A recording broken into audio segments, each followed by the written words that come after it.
Welcome once again to the Business Pro Show here. Paul Tobey in studio. The contact anytime, 416-444-7767. 444-PROS would be the quick way to dial that. Paul at trainingbusinesspros.com. It is good to see you, my friend. It's been a very long time. Well, it's great to have you actually as the new co-host of the show. We Thanks, appreciate. pal. Actually, are you the host or am I the host? You're the host. I just kind of okay.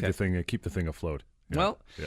I remember the last time we did this, Yep. and we had a lot of fun. So we're going to have some fun this week. This is the show for business owners, CEOs, directors, marketing directors.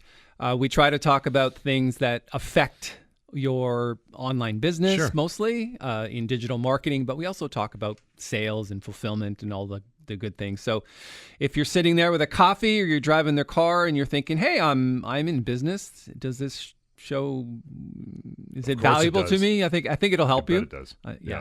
You mentioned just before we went on air the digital marketing cheat sheet, full color laminated reference guide. You got to email you for that particular piece of brilliance, right? Snail mail. They want to give you that, right? Yeah, and we've actually mailed out a lot of these recently, so it is of value. Apparently the shelf life for these things, and I got this idea from another company. The shelf life for the cheat sheet, like that's laminated like that, is like 7 years. Wow, really? Because it's not recyclable. So it's not like getting, that stuff you get in the mail. Yeah, and the stuff you just kind of throw into the bin? recycling bin. This is not that. So well, that's good. People kind of hold on to it. Plus the fact that it's got a lot of good information on it, like the 7-step client value optimizer system. There's a glossary of digital marketing terms, so you can look smart to the web guys. This is so important in 2018. You want that digital cheat sheet again, Paul at trainingbusinesspros.com. Last couple weeks has been both interesting and funny, depending on how you look at it, watching Mark Zuckerberg in front of Congress with, the mean age. I mean, if you add up all the people in Congress, they're probably 4,000 years old.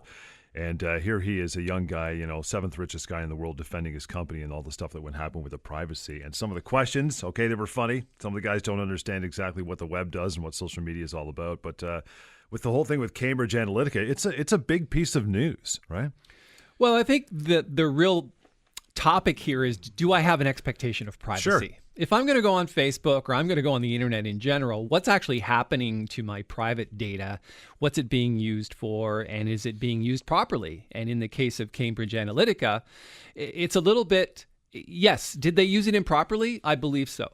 What did they have access to? Actually, quite a bit of information. You can actually go to Facebook, check your settings area, and you can actually ask Facebook if they shared your data or not. They will tell you. Mine was, which I find interesting because I had never visited that particular app. Right. What was the name of the app? Anyway, I can't recall. But if one of my Facebook friends had visited that app, then my information was shared. So a lot of people, if you so choose to put your phone number up on your Facebook profile, now literally hundreds, if not thousands, and all your friends have your phone number, whether they want it or not. Yeah, and Facebook actually collects a lot of profiles. So the way that Cambridge Analytica used the information was they accessed the private data. Now, it doesn't mean that advertisers don't have access to the private data. They do. So if I wanted to run a Facebook ad, I would go in and say, okay, pick all the people between ages 22 and 35 who have an annual income of $100,000, who read these magazines, go to these types of movies, right down to the micro. But Cambridge Analytica had the information first. So they were able to analyze the data of several million, 87 million people that we as advertisers would have to guess at. Does that make sense? Yeah. Like we would have to decide what profile we wanted to access and then put that information into Facebook, and then Facebook hides, the actual users from us. Okay. But Cambridge had the users and the data, which they could analyze from 87 million people and then decide how to use it. Does that make sense? It's scary, though. I mean, it's some people say I have nothing to hide. I'm not really that concerned. But overall, it's like you're wide open. Like that's pretty scary. Yeah. And of course, Mark's basically defending Facebook, saying, hey, this is good for businesses because businesses then can run advertising to people that actually care about it. Yeah. I mean, it shouldn't really be that shocking when you look at it. I mean, every time, you go to a Google page, or you're searching something, you got a favorite clothing store, a pair of shoes you like, or a brand, all of a sudden you'll notice later on that when you're doing other Google searches, wow, that's interesting. That ad came up on the right side. I love those shoes. Which is really what I want to talk about. So how does this actually help businesses, and why is it a good thing? not just for businesses, but for the people they're trying to connect with. So there's good and bad in the fact you shouldn't really have an expectation of privacy anymore. If you're going to go online, Totally. I agree. I mean, just like Google Maps tracking you all over the universe, a lot of your data is tracked when you log into Google and do searches, when you use your Gmail account. Everything you do is trackable. And we're going to talk about what that is, and why that's good for your company. And if you're not doing data mining yet, why you should be, and how easy it is to do, and how do you get into it. And that's a lot of questions, I think. Yeah, but it's a lot of answers coming up. So we got a lot of stuff coming up for you. Again, the digital marketing cheat sheet, no problem. Paul at trainingbusinesspros.com. The number anytime when the show is not on, 416-444-7767 or 444-PROS is the way you want to go. Training Business Pros show continues right here, Global News Radio, 640 Toronto.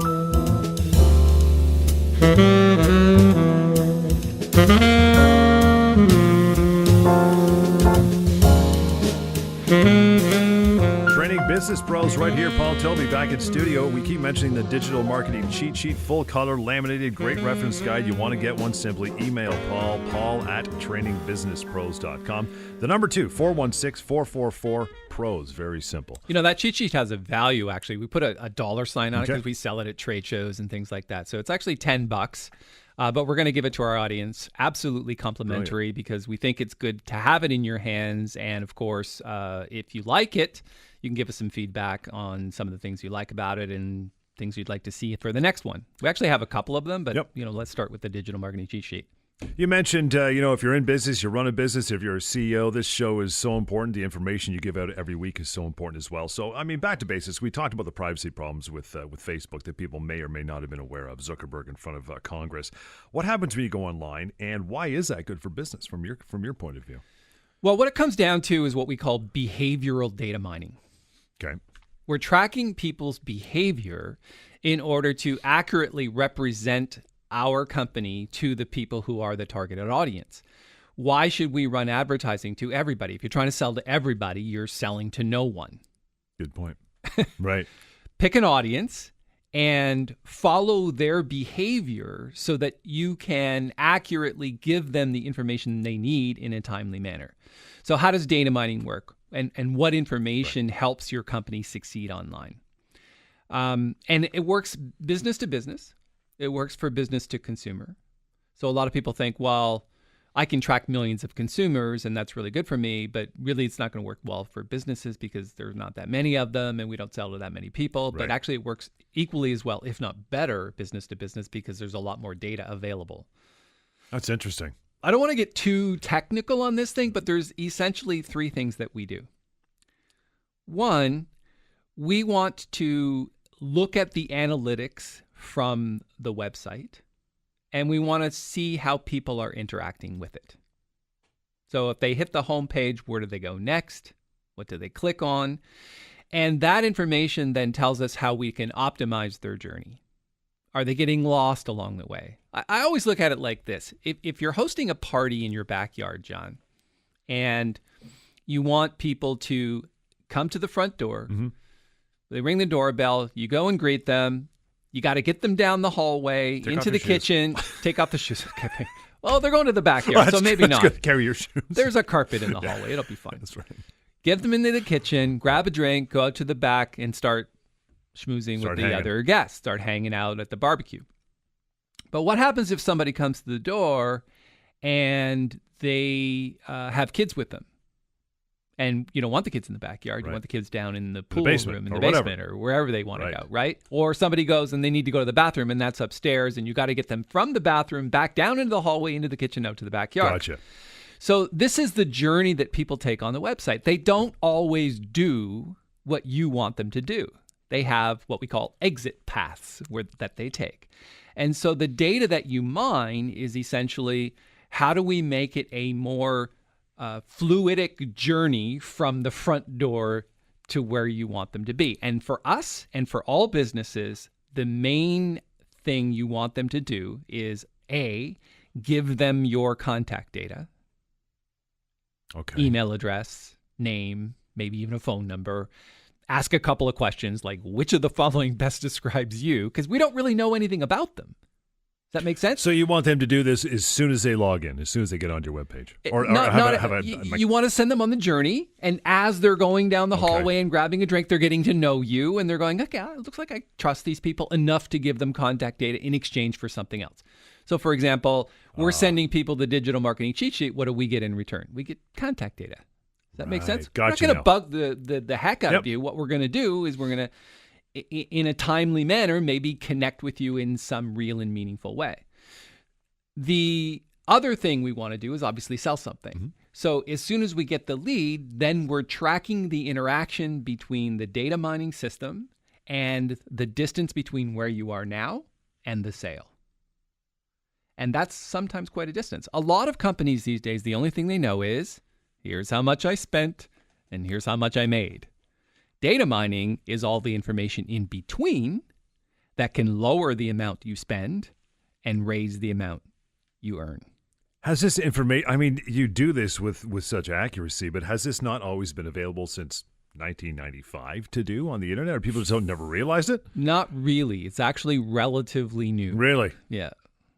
It's actually relatively The tools were never around, or people just never thought about doing it? The tools were not around. Right. So if I think about, I'm the leading reseller and implementer for a product called Infusionsoft, which is one of the most advanced data mining for small business softwares ever devised. There are many of them, but we've hitched our ride to the Infusionsoft wagon because it's the best by far.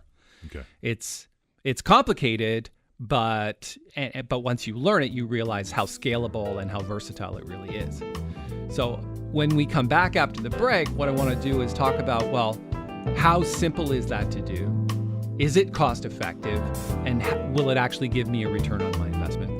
The number is 416-444-PROS or 7767. You want to grab that digital marketing cheat sheet. It's full color, laminated, great reference guide. You can have it. Simply email Paul at trainingbusinesspros.com. This is the Business Pro Show. Lots more is on the way. Global News Radio, 640 Toronto.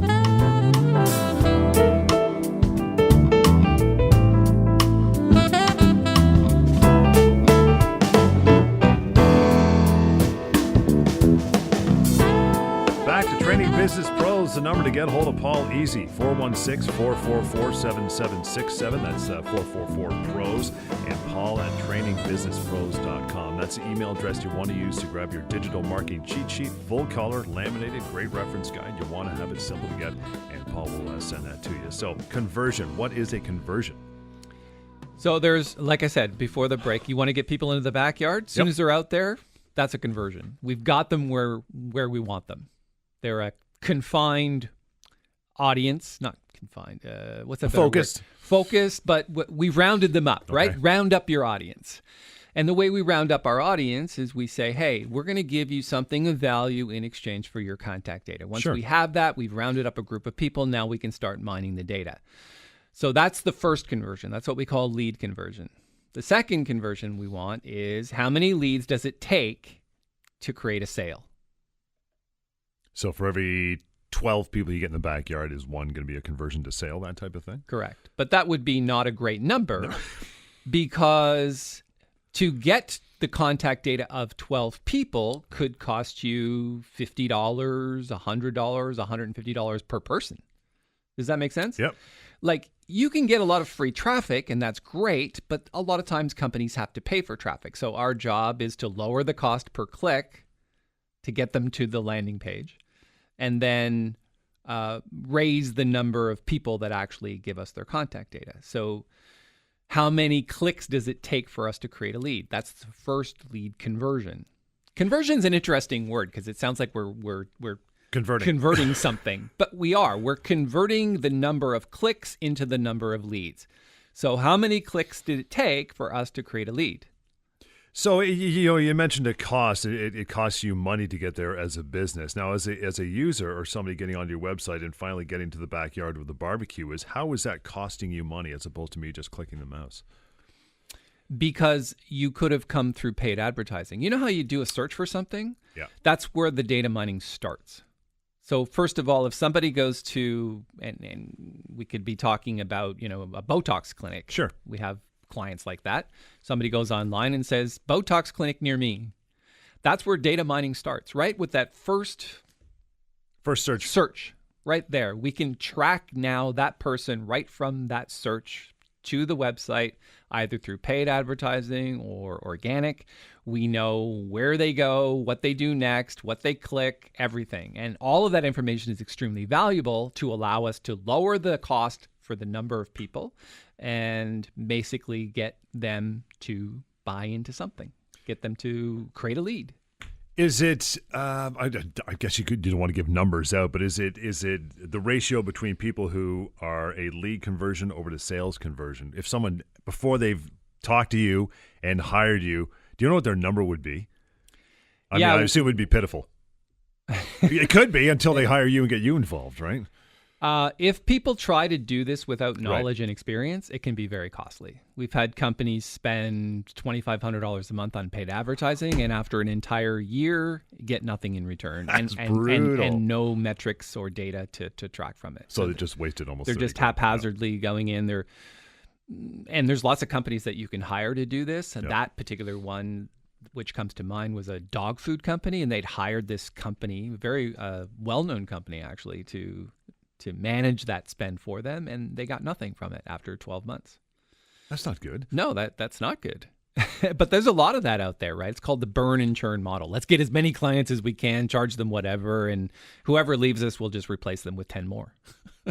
The number, by the way, to get a hold of Paul, 416-444-7767 or 444-PROS would be the easy way to dial. Paul at trainingbusinesspros.com. That's the email you want to use to grab yourself a copy of the digital marketing cheat sheet as well. What happens? Somebody turns off cookies or there's an ad blocker involved, then what happens?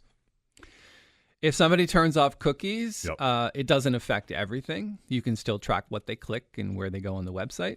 It's cookies essentially saves. Yeah, what are they basically? How do they work? Well, it's essentially a little piece of code or pixel that gets attached to your browser that says, hey, this person's been here before. And what did they do last time? Does it load up anything and track any previous history and interaction from that person? That sounds like something that would be valuable to you. Very. It is. Yeah. But you said there's still stuff that leaks through even if they turn off their cookies. Yeah, there's still, of course. But cookies don't, cookies will help a company track certain things, but not everything. You can track, like for example, Infusionsoft, if installed correctly on a website, you can track every click they do. And it doesn't matter whether cookies are on or off. Are you aware of it as a user or no? Likely. It's just like, you've put a bag of new golf clubs in your shopping cart on Amazon and neglect to check out because maybe your credit card didn't work. Right. Next time you're on Facebook, you see an ad for the very golf clubs that you were looking for. That's remarketing. That's exactly how that works. It's things that people do, software remembers. It's funny because sometimes some people, there's half of the population would see that as sneaky. The other half of the population, like me, looks at that and says, man, that is super convenient. Thank you for the reminder. I love that. I really wanted those golf clubs, and today's the day. People don't buy when you're ready to sell, John. They buy when they're ready. Right. And that's why remarketing is a good thing. I think our audience might want to know, like if you're a business out there and you're thinking, should I do remarketing? That's the least you should be doing. Right. Anybody that visits your website, you should be reminding them that they were there. We'll take a short break. Lots more on the way. You want to contact Paul, get that digital marketing cheat sheet. Paul at trainingbusinesspros.com. Number anytime, 416-444-7767 or 444-PROS would be the number to call. It is the Business Pros Radio Show right here, Global News Radio, 640 Toronto.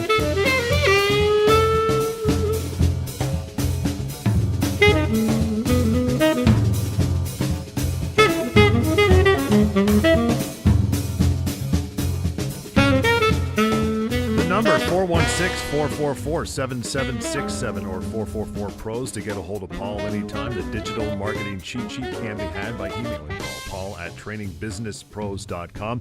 One thing is we went back to the beginning of the show this morning, mentioned Facebook and Zuckerberg in front of Congress. And he mentioned, and they mentioned as well, the eventuality of Facebook becoming a paid service without advertising. What do you think about that? I think they're probably going to do it. Yeah. I think there's probably enough people out there thinking I don't want my profile shared. I don't want advertising. I just want to be able to communicate with family and friends and colleagues on this platform. It's worth a few shekels to me. It might. I mean, people pay $7 a month for Netflix. Right. I mean, that's a great service, and you get a lot of value for that. I don't think Facebook would be more than $10 a year. Really, that cheap? I mean, I don't know if that's a lot or not a lot, but that seems... It's not a lot, but imagine 50 million people doing that. Right. So, I don't know. I think they will. Do you think there'll be a big attrition? It's not. No, I don't think so. Really? People won't bother? I mean, it's not that they don't have your profile data. It's just that they're not sharing it with advertisers. Right. So I want to start doing data mining in my company. What types of software or services do I need? After I've called you, of course. Well, software or services, great. A conversation is probably better. Right. Like, do I have the type of company that this would work for? I've never met one that didn't, but people might be a little old school. I mean, if you're still doing business with a typewriter and a Rolodex, this might be a little advanced. It's not Mad Men. It's Mad Men, exactly. Yeah. But I think most businesses have websites, any legitimate ones anyway these days. It's kind of a necessary element of business. People, that's where they go first if they don't know who you are. They're searching something online. But data mining is the next step. So if you have a website, that's great. If you don't know the analytics that your website is creating now and you've never seen a report like that, that's eye-opening. I just did a golf course. And I analyzed the data of the website, and I realized that it had very little search traffic other than people who knew the name of the golf course. That's terrible. I know. That means you got to land right there. Obviously, it's good brand for them. They've created a brand, and there was a number of people doing that. But general traffic, like if somebody typed in golf course near me, and they don't show up in the search, which they weren't, that's not good. Okay, so take it from there. So how would you attack that? What would you say to that golf course, or what would you do to them saying this is no good unless I type you directly? People aren't landing here. Well, in that particular case, I did a lot of research and printed out 24 pages to state my case. Here's 24 pages of data that show critical errors in the way that the site has been designed. And that's where you come in and rework the entire thing. Correct. So that's the conversation that needs to happen. You know, it's funny these days, you can go get a web design company to quote without them doing any research. They'll give you the standard quote. It's like, here's what we're going to do. We're going to have better video. We're going to have better copy. We're going to have better headers. We're going to have better web forms. We're going to have better all these things. Mm-hmm. That's not what companies should be doing. Companies they should be doing solid 24 pages of analytics to show the company where the website currently is, and then create benchmarks for success. Because I've seen advertising. Again, we go back to advertising online. You've seen advertising about that. We'll build you a web page for $15 a month. It'll look like this, look like this. It's like it's almost like you're just buying a car. Wix.com or any of those, build your own website things. Those may look pretty, but pretty's not everything. I mean, if your website can't be found, you might as well post 1,000 flyers in the rainforest.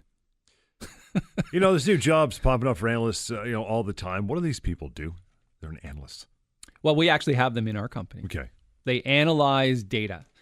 And every company who really wants to grow, the results that you're trying to create is always in the data.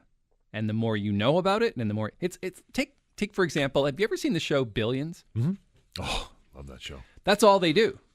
Those analysts, they just analyze market projections and flow and what people do and buy and sell rates and short and long. They're just analyzing. Well, that should apply to all business as far as the internet is concerned, because all of that data is readily available, and it's how you analyze it and how you optimize it that makes the biggest difference. Would you say a lot of people who have a business and eventually go to a web designer, they build a website, and they leave it at that? It looks pretty. It's got the information they want. There's my phone number. Here's who we are, what we do, what we sell, and that's it. It's pretty much hit and hope. Pretty much. Because they don't end up consulting with somebody like you or your company and not going further with it. I would suggest that that's where the conversation starts. If you're sitting there as a business owner and you say, the only thing I know about my website is the domain name and what the homepage looks like, you don't really know anything. It's like, well, how much traffic are you getting? Where is it coming from? When they go to the website, which pages are they hitting? Which are most popular? What's the conversion rate to lead from the number of people that actually go to the website versus the number of people that actually give us their contact data? What is the call conversion? Do you know we can actually do this? We can track, and we did this for companies because this was the big problem for us. So what we would do is we would take companies from 20 leads a month to 300. We do that very often, by the way. It's just a matter of money, right? You buy the traffic, get them the leads, and we send it to the company. Yep. A lot of times those companies would complain we're overwhelmed with the number of leads. Our sales teams aren't closing those leads, so you got to turn the flow off. And we're like, well, let's analyze that side of the business and let's see if we can help you there, which we were able to help a lot of companies make more sales, interact with software, qualify people so that we're not wasting time on conversations for the tire kickers, that kind of stuff. If you analyze the traffic flow, you watch people, what they do, and the software does this for you. Mm-hmm. If you analyze all of that, that can bring you revenue. There's no question in my mind, and I've worked with hundreds of companies on this, that once you understand what's happening on the site, truly understand it, what people's behavior is, behavior will tell the story. You cannot optimize information you do not have. So collect as much as you can. The software is not very expensive. The setup procedure does take a little bit of time, a couple of days to set it up properly, and that's what we get paid for, and we're good at that. Yep. We have lots of certified partners in our company that can do that for you. But really, the money's in the data. It's in the data-rich list. It's how you mine that data that's going to make the biggest difference to your company, not just in 2018. I mean, let's go long. Sure. Right? Let's not do a Hail Mary, but let's go long. That makes sense? Yep. Let's go to this game, next game, next game, next game. How do we optimize our strategy? We get the results of today's game and we apply it to tomorrow's game.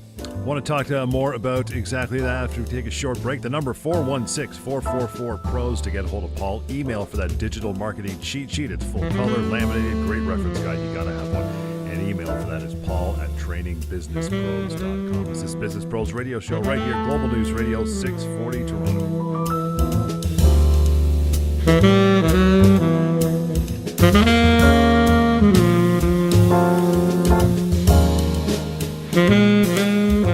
The number is 416-444-PROS to get a hold of Paul. The email is paul@trainingbusinesspros.com. Keep mentioning that digital marketing cheat sheet, Paul, full color, laminated, great reference guide, and they simply email you with their snail mail, and they can get one, right?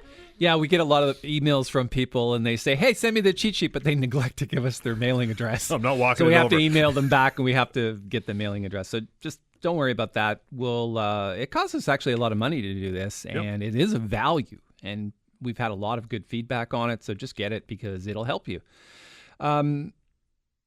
Where should we go from here? You're the guy who's on the other side of this. You don't really completely get everything that we do. Sure. What would you ask if you were a business? And it's interesting. Based on the last segment we had, it almost sounds like, people who start a website, like we said, they get it going, they have a picture up there, they have some audio, maybe some video, and they walk away. They don't have the information who's stopping by. I liken it to a kid outside the front of the house with a lemonade stand. Sure, they're selling lemonade, but people are going there, grabbing a cup and walking. They don't know how to repeat business, how to get people back. Do they enjoy the lemonade? How old are the people who are buying it? Do they have kids? They have no information. They're just hoping that they sell out all their lemonade, and they're probably selling themselves short with what is possible, right? Information is power. Sure. And the more you have and the more you're able to analyze it, the better it is. So I would say a lot of companies, smaller businesses, they think, well, I can't do this. Well, yeah, I'm not Starbucks, right? Yeah, I'm not Starbucks. I can't afford companies to do this. I can't afford the software. Yeah. Not true. We've made a lot of advances in the last couple of years on software. It comes down to experience on what software you need and how to install it properly. But I think the real value is that the software can do the analyzing for you and make automated responses based on the analysis that you never need to know about. So with the software, I guess the software makes size of company to a certain point, a moot point. I mean, if you have a sole proprietor versus a big multinational company, I guess you're doing the same kind of thing, but on a smaller level. If you're sole proprietor, it's probably, I mean, we can help you, right? But this advanced sort of data mining stuff, I think it's a little too early. You need to be a little advanced. You got to be, what we call stage 4 company. You're looking at beginning at about 500,000 a year in sales, where this is kind of like the sweet spot. You've got 5, 6, 10 employees. That's a good start. Right. If you're 3 or 4, even if you're a sole proprietor, our company can help you. Sure. But we're talking about data mining. We're talking about advanced software and data mining to help your company really succeed. You don't need to go full bore and scale up. If you're a solopreneur, get yourself a MailChimp account, start collecting email addresses, constant contact. Start there. Whatever. Start there.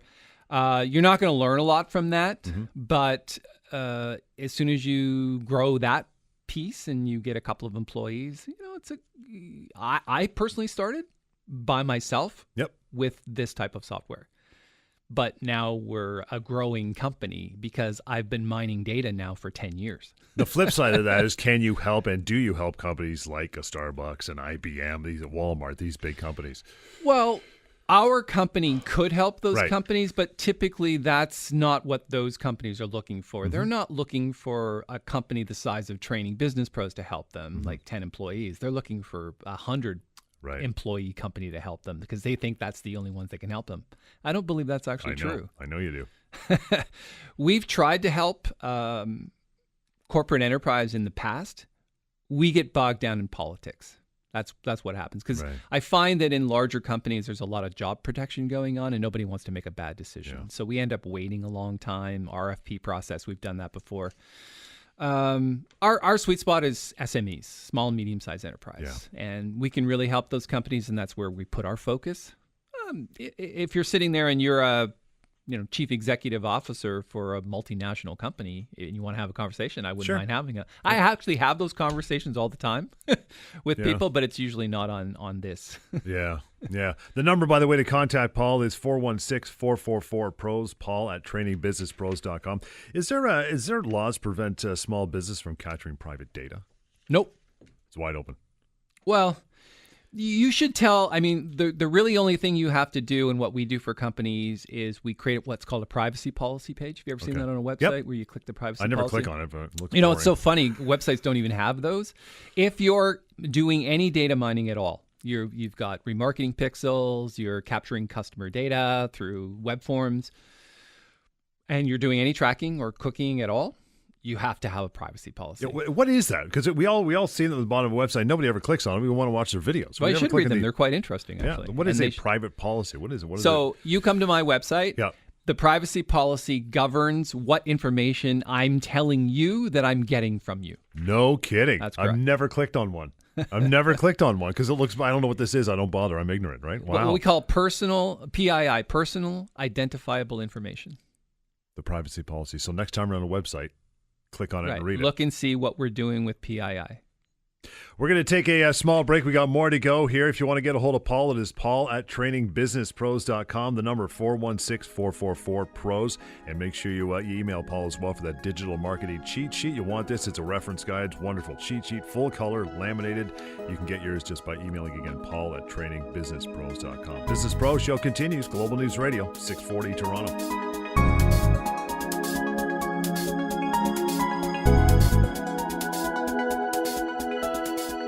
Number 416-444-PROS to get a hold of Paul, that digital marketing cheat sheet. That is easy as well. That's their email, Paul at trainingbusinesspros.com. We have spent the morning here talking about privacy and everything that's involved with finding privacy and information. What's the important stuff that we need to know about? Well, there's important stuff to the user, right? But the most important stuff is to the business. Yeah. How do we use that information and what's important to us? And I really, it comes down to three things. One, what is the profile of the user? And profile means preferences, demographics, and geographics. What is that person's profile? Because again, unless they match the profile of your product and service that you're trying to sell, there's no point in even having a conversation. Right. So that's important. You need to be collecting that information. The second one is what we call history. what has that person done with us? What have they purchased before? What have they shown a preference to by clicking on something on the website? What videos have they watched? What information have they downloaded? What surveys have they answered? That's what we call history. A history of interaction. So profile and history are 1 and 2. The most important thing to me as a marketer is what is their current status. What does that mean? That means where are they in the marketing and sales funnel? Because a funnel is like, let's take 100,000 people and drive them to the website every month. That's the top of the funnel. Okay, that's where we start. What drips out the bottom is sales. What's in between is the status. Where are they from the top of the funnel to the bottom funnel? Are they in the initial contacting stage? Have they given us their contact data yet? Have they been quoted yet? Have they watched the videos that they originally downloaded? Where are they in the system so that we can analyze that data and move them a little further along into the system? Out of, say, 100,000 people that go into that funnel, what would you say the average take out the bottom would be? I know it changes, I guess, with size of company and type of company, but is it? I think if done well, you're looking at, well, everything can be increased. It's like tiny hinges swing big doors. Right. Imagine a big 2,000-pound gold door. Well, actually, 200,000-pound gold door. You're going to need 9 really powerful and strong titanium hinges. Right. If one of those hinges is out of whack, then the door doesn't swing very well. So data is everything. So each hinge, each action that they take makes the door swing better. So each one can be optimized. So just for example, if we drove people to a landing page and the only thing we want is their contact data, I would say that a good lead conversion rate would be 25%. For every 4 people that hit this webpage, we get a piece of contact data. Wow. A name and an email address. If it goes further than that. I've actually had web pages that get 58% conversion rates.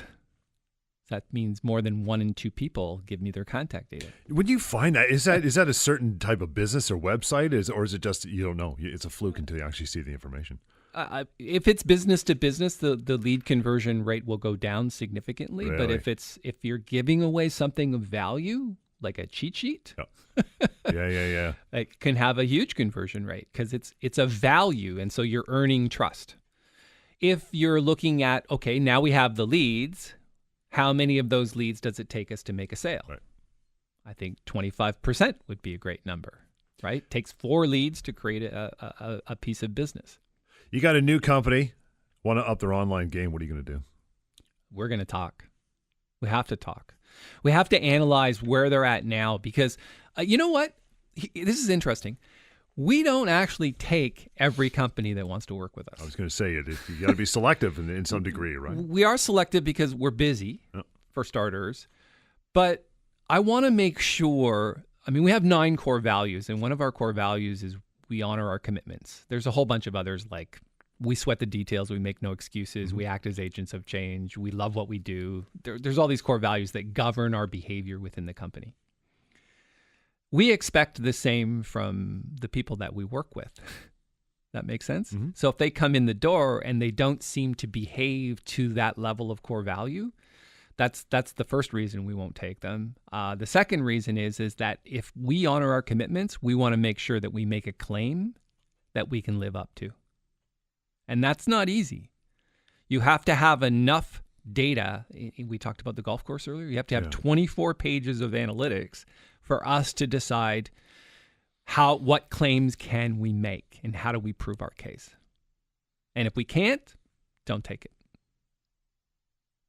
It's good being that selective because then nobody's wasting their time, you or a potential client. I'd love to say that every single client that we've had is like, jumping and skipping down the street and we've made them all millionaires.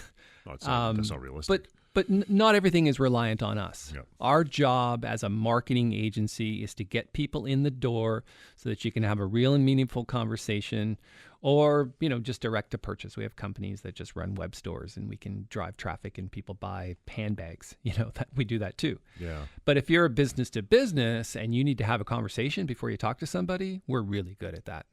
So what final thing would you suggest a business do before they make that phone call to you to put themselves on the right track? I mean, obviously being serious about change, they want to be able to do this, right? Yeah, the only criteria that you need to have a conversation with us is that you want to scale up.